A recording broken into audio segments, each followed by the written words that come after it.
ऐसे प्रभु श्री राम को मूर्ति का अपने निज घर में स्थापन से इस देश का जो नया युग शुरू हुआ है ये बहुत शुभांकर होगा और आने वाले दिनों में 2024 में भी मोदी जी के नेतृत्व में यहाँ सरकार बनेगी और ये शुभांकर शुरुआत हुई है उसको गंतव्य स्थान पर ले जाने का प्रयास करेगी।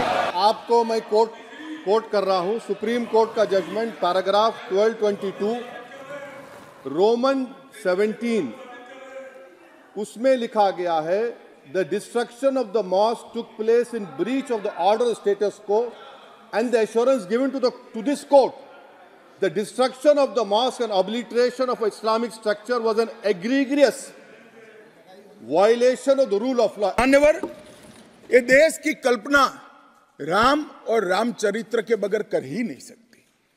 जो इस देश को पहचानना चाहते हैं, जानना चाहते हैं, जीना चाहते हैं, राम और रामचरित मानस के बगैर वो जी ही नहीं सकते।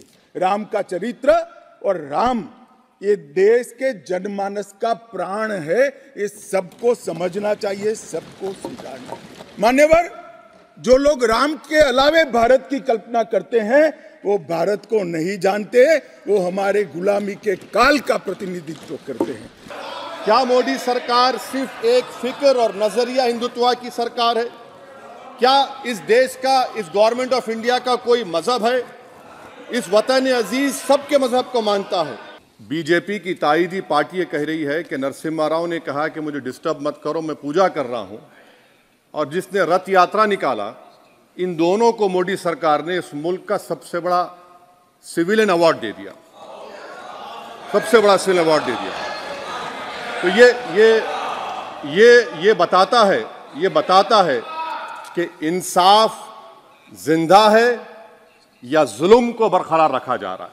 मान्यवर, हम सब उन सौभाग्यशाली लोगों में से हैं जो 1528 वहां पर राम मंदिर देखना चाहते हैं। पीढ़ियां चली गई, हजारों लोग, लाखों लोग शहीद हुए, संघर्ष किए, आंदोलन किए, मगर ये दिन देखना स्वप्न में नहीं आया। आज हम सब बहुत सौभाग्यशाली है कि इस देश को हम देख सकते हैं।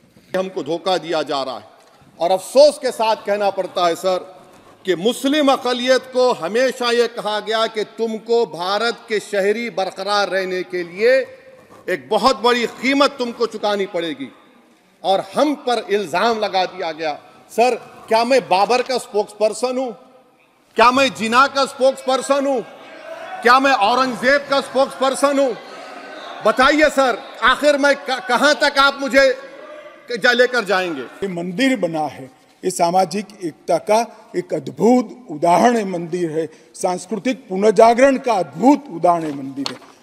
मान्यवर, अयोध्या में राम मंदिर विध्वंस के सामने विकास का विजय है। मान्यवर, अयोध्या में राम मंदिर धर्मांधता के सामने आध्यात्मिकता और भक्ति का विजय है। मान्यवर, भारत के गौरवमय युग की ये शुरुआत है।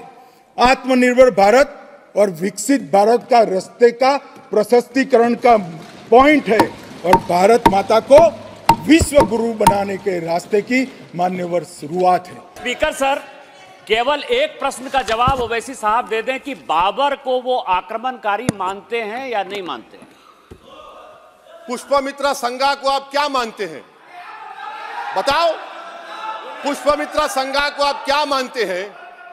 जम्मू के वो, कश्मीर के वो राजा को क्या मानते हैं जिसके पास एक फौज थी मंदिरों को तोड़ने के लिए? आप क्या मानते हैं? यही तो मैं कह रहा हूं कि निशिकांत दुबे 47 में आजादी मिली, असदुद्दीन ओवैसी से बाबर की बात पूछ रहे हैं। तुम गांधी की बात पूछते, तुम बोस की बात पूछते, तुम जलियांवाला बाग की बात पूछते, तुम काला पानी में जो मुसलमान शहीद हो गए उनकी बात पूछते, मगर बाबर की बात पूछी जाती है। मैं आपसे कह रहा था, मोदी हुकूमत ये पैगाम दे रही है भारत के मुसलमानों को कि जान बचाना है या इंसाफ चाहते हो। मैं कह रहा हूं, मैं भीख नहीं मांगूंगा, मैं इस नंगी तासुब को कबूल नहीं करूंगा, मैं दूसरे दर्जे के शहरी के मौक़िफ़ को कबूल नहीं करूंगा, मैं अपनी शनाख्त को नहीं मिटने दूंगा। अब मैं झूठी और दिल फरेब बातों पर हरगिज भरोसा नहीं करूंगा। मैं वो काम नहीं करूंगा जो बीजेपी और नाम निहाद सेकुलर पार्टियां चाहती हैं। मैं वो काम करूंगा जो आपको पसंद नहीं है, संविधान के दायरे में रहकर। 22 जनवरी का दिन, भले कुछ लोग कुछ भी कहे, मैं स्पष्ट रूप से देख रहा हूं 22 जनवरी का दिन 10 सहस्त्र सालों के लिए ऐतिहासिक दिन बनने वाला है।